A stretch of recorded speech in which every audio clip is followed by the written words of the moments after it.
به نام خدا. سلام خدمت شما دوستان عزیز و ارجمند. تجربه‌ای که در این سالها در بعضی از گفتگوها کسب کردم رو میخوام با شما به اشتراک بذارم. در این سالها با خیلی از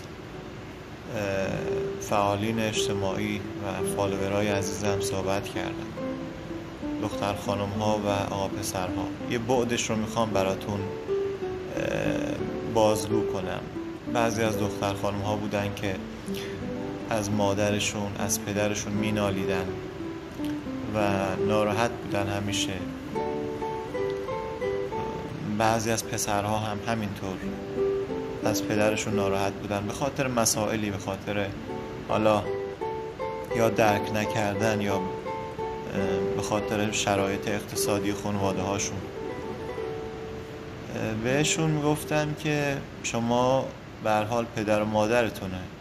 قرآن هم فرموده که پدر و مادرتون رو احترام کنید، حق ندارید اخم کنید، حق ندارید صداتون رو بلند کنید، حتی میگه بهش اف نگید، چه برسه به این که بخواید تند بشید، چه برسه به این که بخواید بهش فحش بدید، چه برسه به این که بخواید خدای نکرده کتکش بزنید. همون هایی که مینالیدن از پدرانشون و مادرانشون، بعضی هاشون متاسفانه در این سالها بر اثر بیماری ها پدرانشون و مادرانشون رو از دست دادن و دوچار یک عذاب وجدانی شدن. در استوری هاشون که میذاشتن میدیدم صحبت هایی که بعد از فوت والدینشون داشتیم. بسیار ناراحت بودن، بسیار عذاب وجدان داشتند. میخوام بگم که قدر بدونید، پدر و مادر رو نمیشه خرید با هیچ پولی، با هیچ اعتباری، با هیچ ثروتی. به هر حال پدر و مادر هستن دیگه. کاستی هست، ناراحتی هست، اما کاری نکنید که وقتی خدای نکرده اونها رو از دست دادید بشینیم از زانوی غم بگیریم. دیگه راه بازگشتی نیست.